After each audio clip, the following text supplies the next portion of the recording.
If we have learned anything this past year, it's that things are always changing. Online, in person, and of course, as a business owner. And it can be consuming to keep up with it all. And honestly, figuring out what you should really be implementing and marketing and doing. It honestly consumes my entire day as a business owner, and I'm sure sometimes it consumes yours as well. It fills up your headspace with the what should I be doing? And if I'm being honest, there isn't much extra time to give as a business owner. Between working with clients, trying to fit in self-care, and spending time with our loved ones, who has time to research the trends and predictions for next year in 2023? And that's why in today's episode, I am going to share some of the biggest trends that I see and my business sees moving forward into next year. So without further ado, let's get into it. You're listening to the Legal Paige podcast, where we chat about life and business with a legal twist. I'm Paige, attorney and photographer helping online businesses and creatives tackle their business dreams without breaking out in hives. No more legal mumbo jumbo. This podcast features simple, bite-sized advice that'll have you legally legit in no time. Are you ready? Let's get started.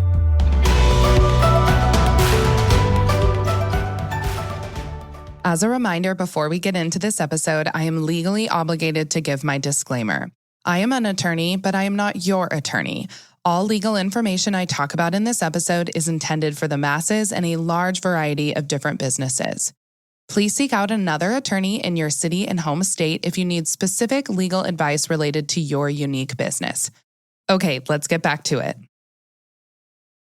Okay, business owners, I hope you guys are having a good December so far, and you're getting a little bit of rest and relaxation back into your life. Oftentimes, this is the start of slower season for online business owners after the hustle and bustle of the fall and everything doing with pre-Black Friday sales and Black Friday sales and Cyber Monday sales, especially in the online world. So now we have a little bit of time to just think about, what are we doing next year?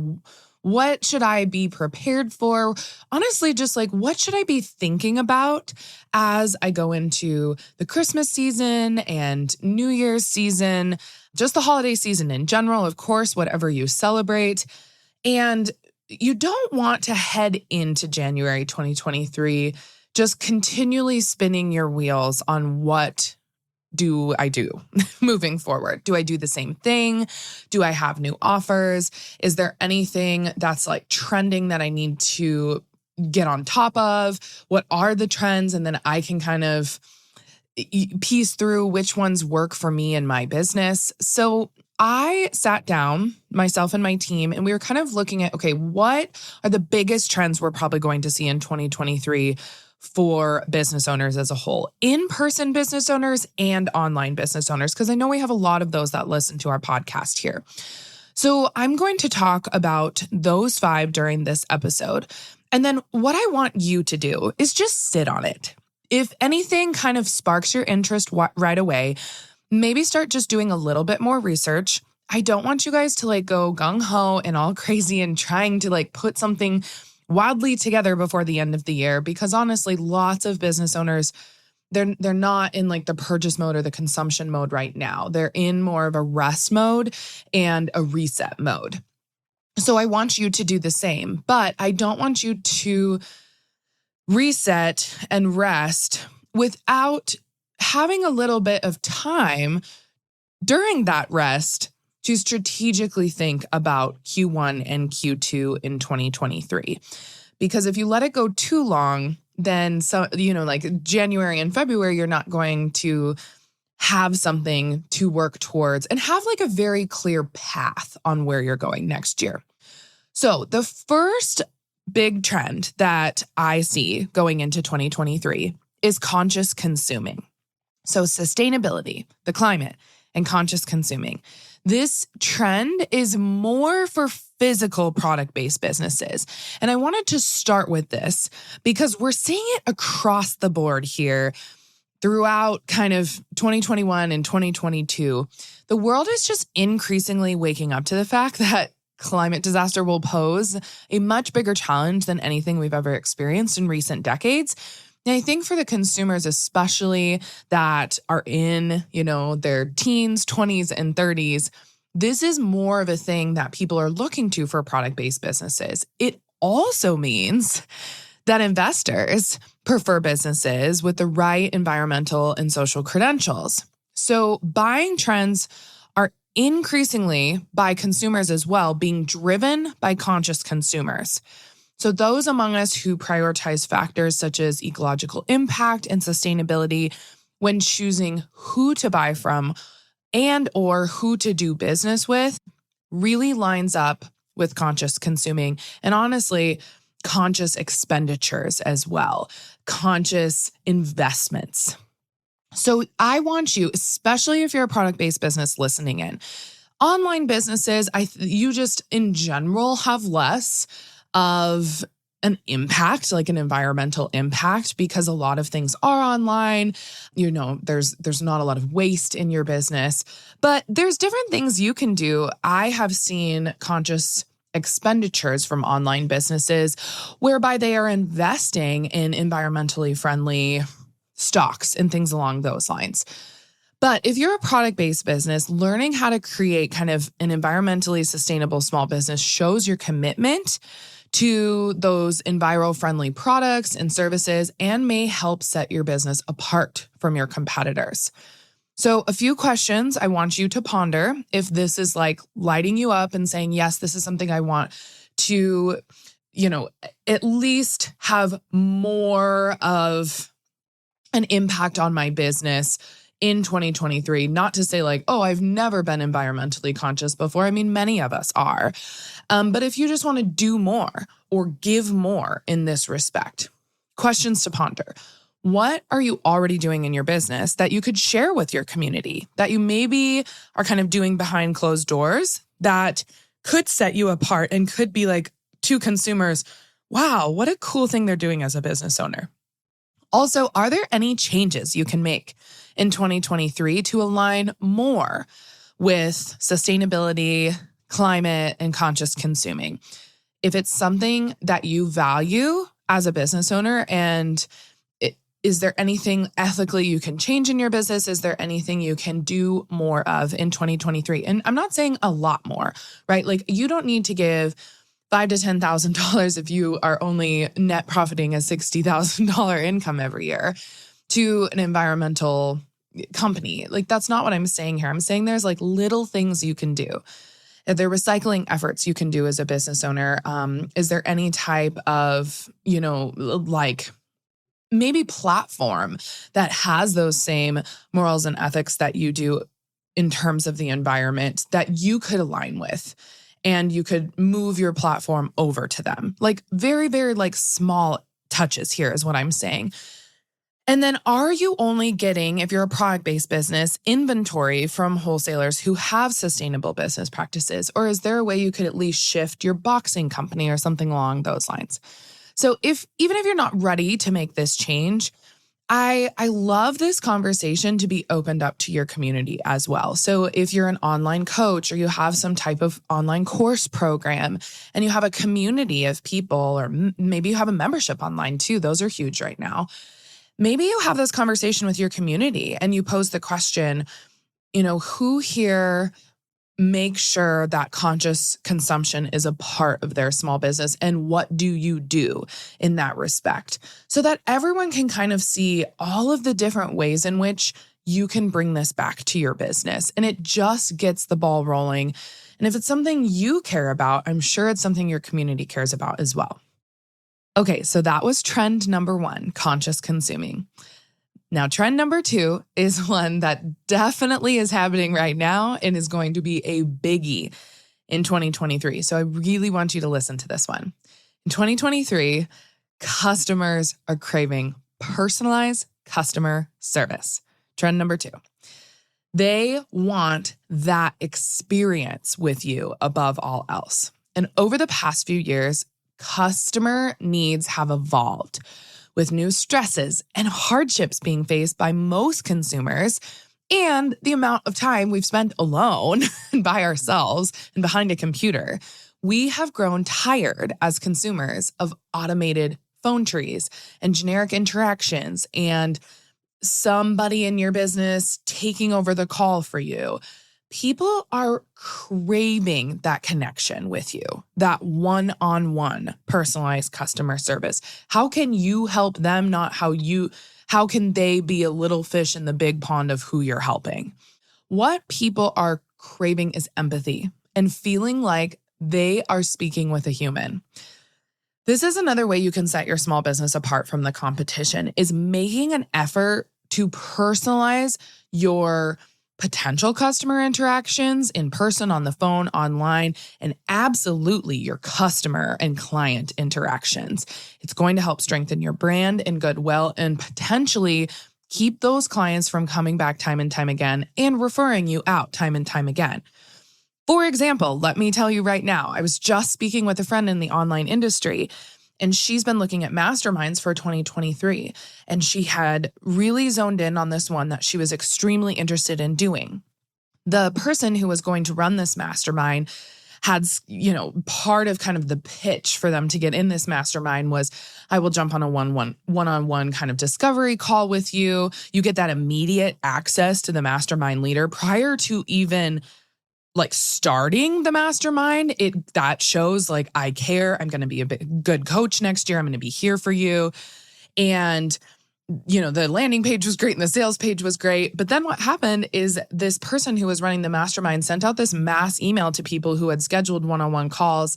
And they said, I'm not going to be doing these anymore.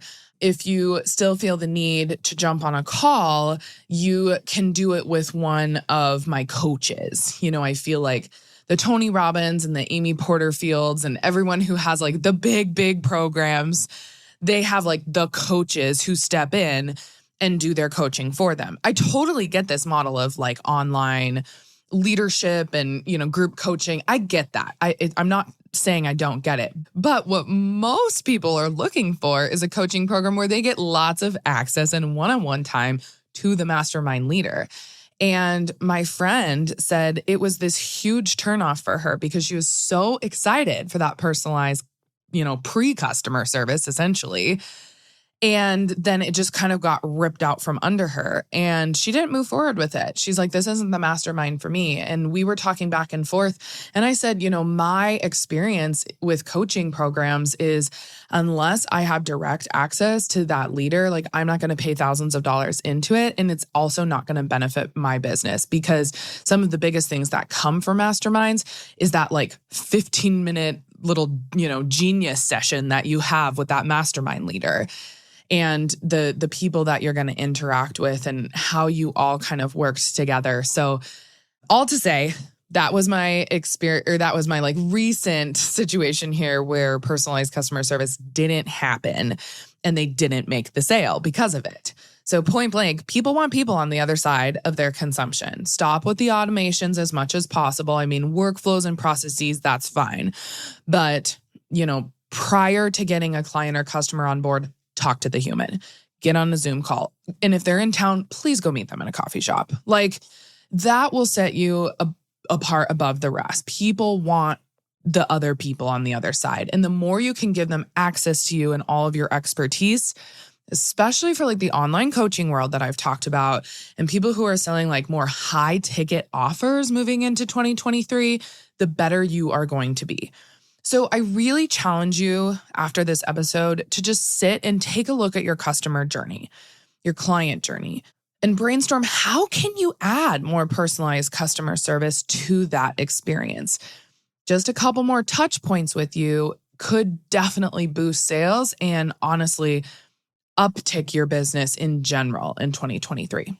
So trend number 1 was conscious consuming. Trend number 2, personalized customer service. Trend number 3 is installments or payment plans, meaning more would buy now, but pay later. Those type of options in 2023. You guys, retro is in. And layaway has been brought back into the 21st century with increasingly popular options to buy now and pay later. It's getting more and more popular. And we're even seeing it at the legal page where people are asking for potential payment plans. We haven't we haven't even honestly looked into it in the past few years just because we have, somewhat lower ticket offers compared to somebody who has like a $3,000, online course or $5,000 coaching program that lasts 6 months. But even with smaller ticket offers, consumers want like to just pay under $50 every so often for 3 months just to purchase, your $150 product or something along those lines. So we're looking at it. If that means anything, we see this trend happening and we're thinking to ourselves, like, would this benefit TLP? Would it work? What, templates in our shop, like what products would it work with? What are we willing to do? Our products are a little bit different, just so you guys know, because it's like an immediate hits your inbox, you get access to the document. Like there's nothing really we can do if someone didn't pay the final installment payment. So that's what kind of worries me as a business owner. The gravy effect, like, are you able to acquire all of those additional payments? And you're, of course, going to have like a small percentage of people that you don't end up making those payments as planned, or things go awry, or you have to chase down cards that have been declined or expired, so on and so forth. So we're looking at it, which means you should look at it, even if you have a smaller ticket offer. For larger ticket coaching programs and things, I would hope you have installment and payment plans. But what I would suggest that you look at is even breaking those down more, because that is the lower the like monthly payment or the lower the bi-weekly payment, the easier it is for people to say yes right now. I think just with the economy and, this small recession that we're going through right now, retailers in general have started partnering with apps like Sezzle and Affirm and Afterpay and PayPal payment plans. Honestly, it's like a microloan to consumers, allowing them to pay for a purchase in installment payments, kind of 0% interest, and then just pay it off in 3 to 6 months.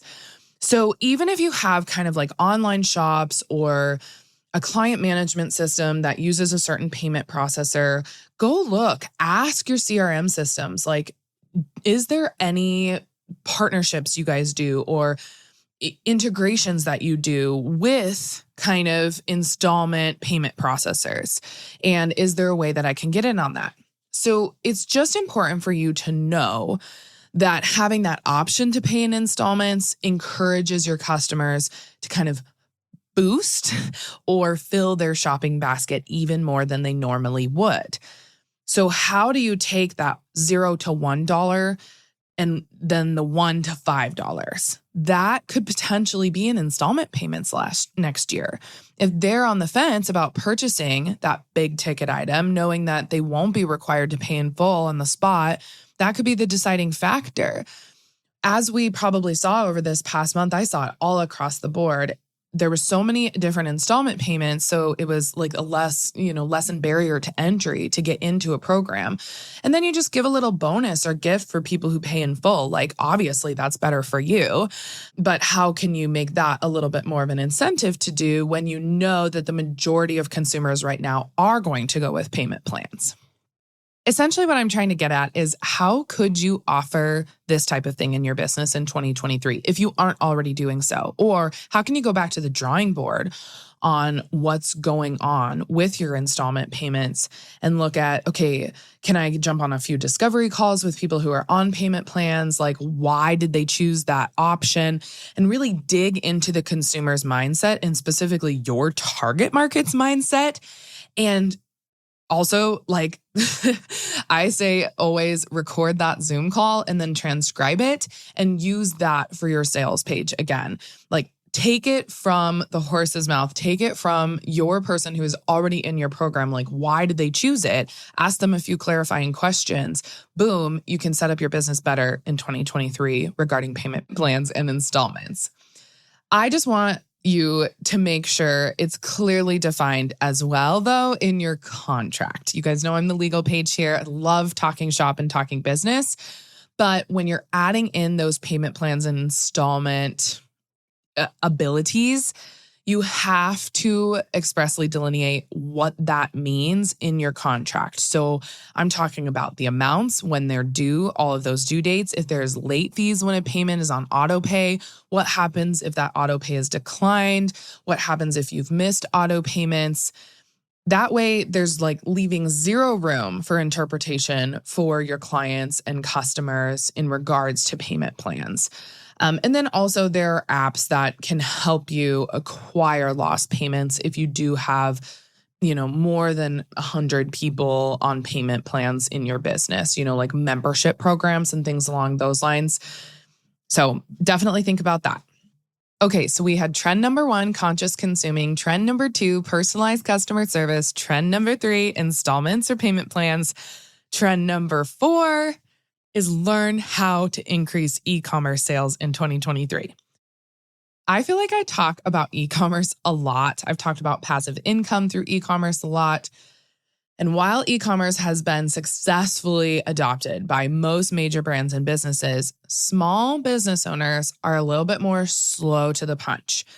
And it's not been as quick to make that leap. It also just utilizing resources and things along those lines. Like larger corporations and brands have a lot more tools at their disposal to make that e-commerce switch really fast. Small businesses, unlike larger competitors, just also may not have the capital and that woman power I was talking about to implement an online sales system with a super quick turnaround. But if you gradually do it, small business owners are finding ways to bring their customer experience into the modern day online. And in recent years, I'm sure many of you know this, but online sales essentially take your business from 0 to 60 really fast. It's crucial for retailers, especially in-store shopping retailers. They have just drastically declined in their in-person sales, and they didn't have a choice. They had to go online if they wanted to stay in business.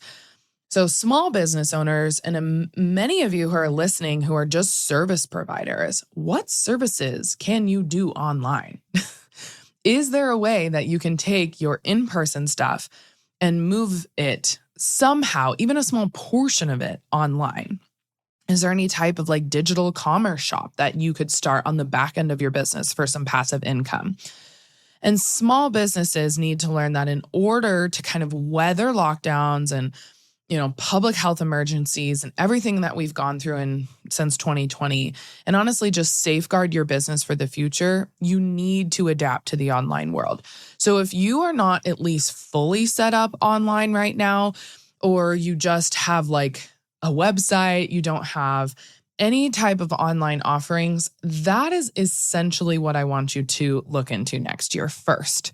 I just think it's a really, really good thing to have options as a business owner, especially a service provider, where if you are trading time for money and you're only consistently allowing that cha-ching moment to happen when you are there in person, I feel like you're leaving a lot of cards on the table.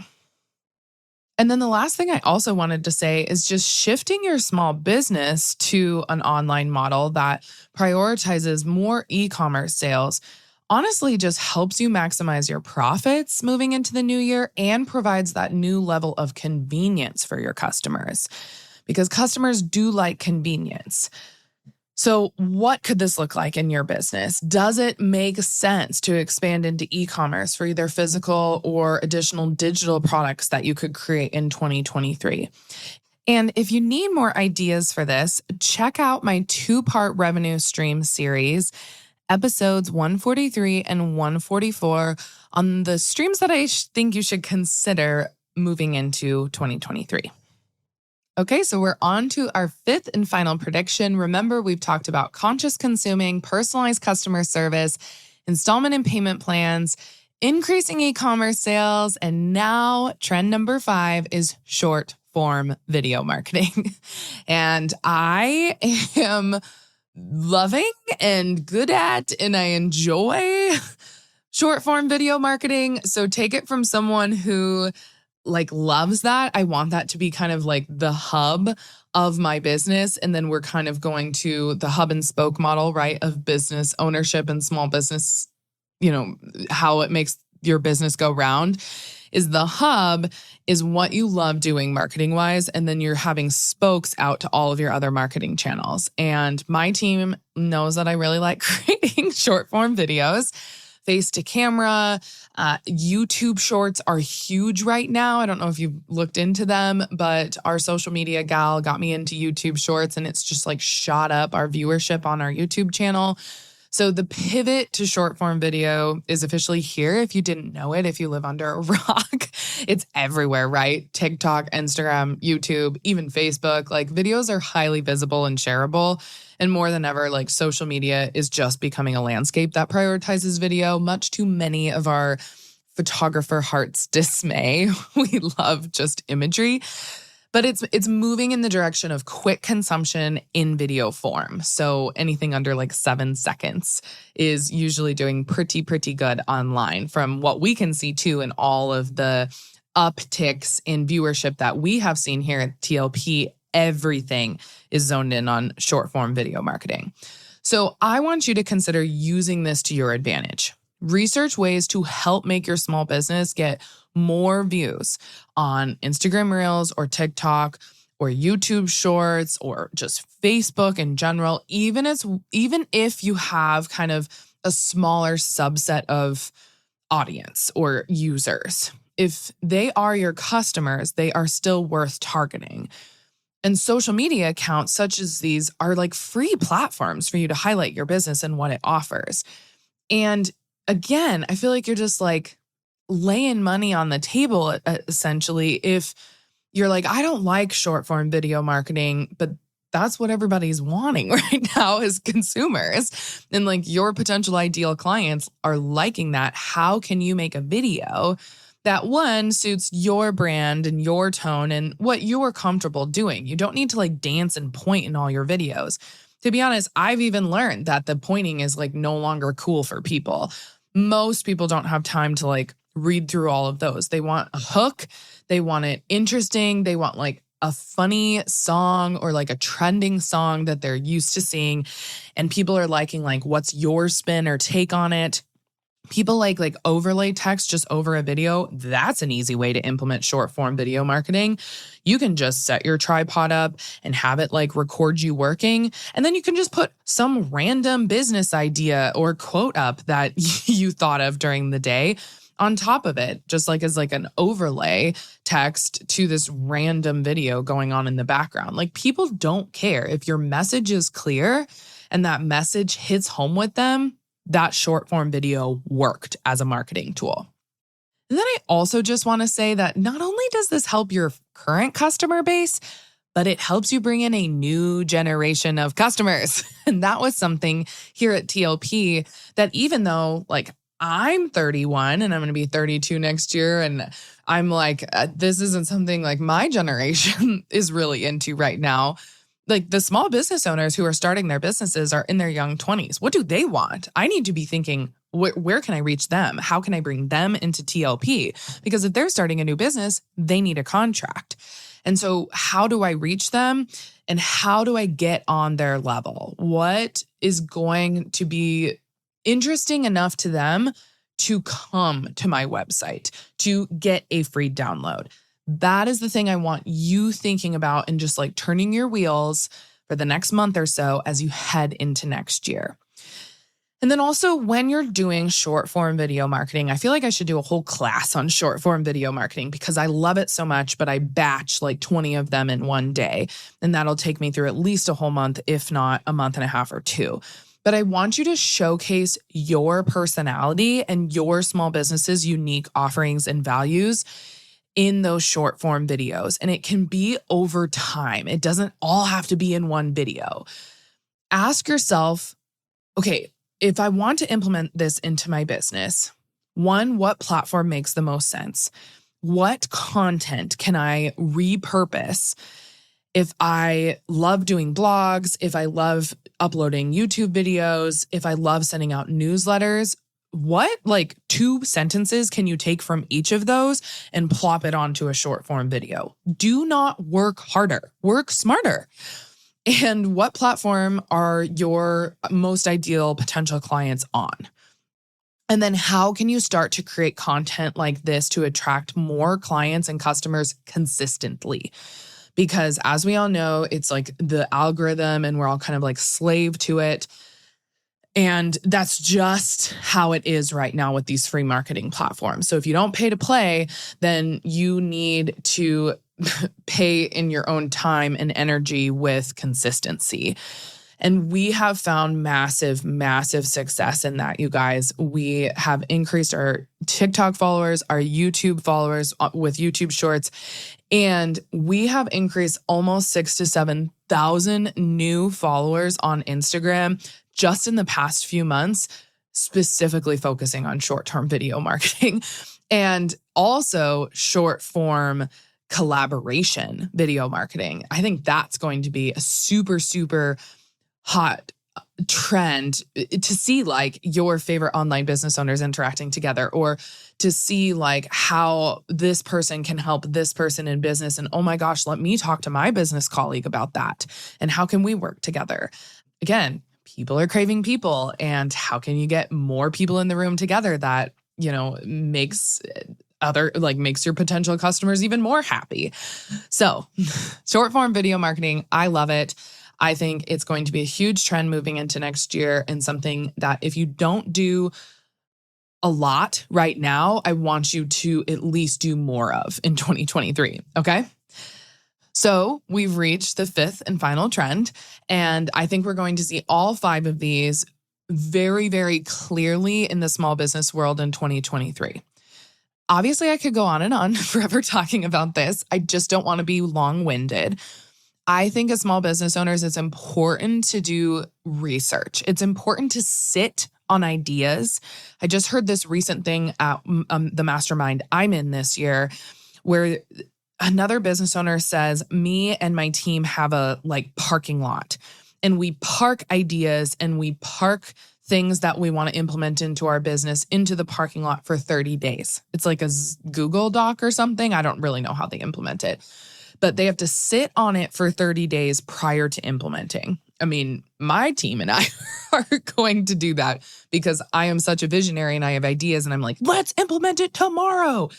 And it would have probably been smarter just to sit on it. And you have time. So think through these trend predictions that I just talked about and take time off, rest, recoup, reset, and then maybe you'll have a bit more clarity as New Year's comes, as those first couple of weeks in January happen, and you'll be like, aha, this feels good to me. I sat on it long enough that I know I'm not interested in this right now. I know it's a trend, but I'm not going to do all these trends.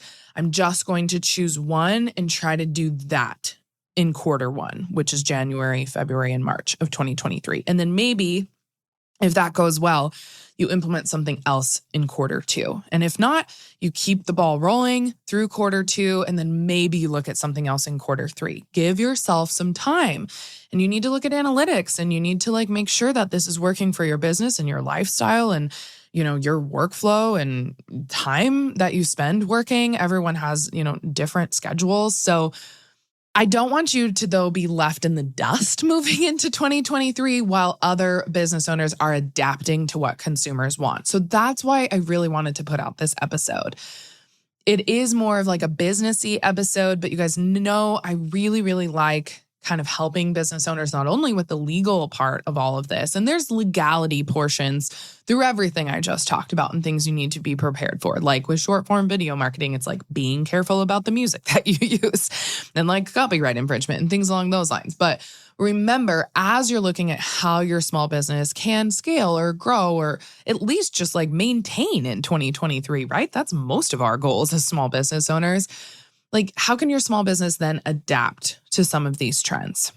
And of course, always, always, always, as you're adding new things in, as you're changing up your business, make sure that you're legally legit as you're doing so. I want you to not lose the protection of a business owner as you're just adding different offers on or things on into your workflow and processes and marketing strategies in 2023. So that's all I have for you guys today. And I will catch you all in our next episode.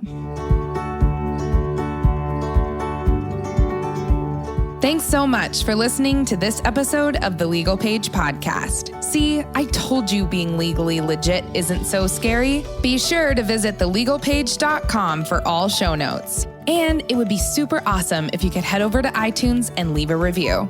Last but not least, don't forget to join my free Facebook group for unlimited legal and biz Q&A. Chat soon, Legal Pagers.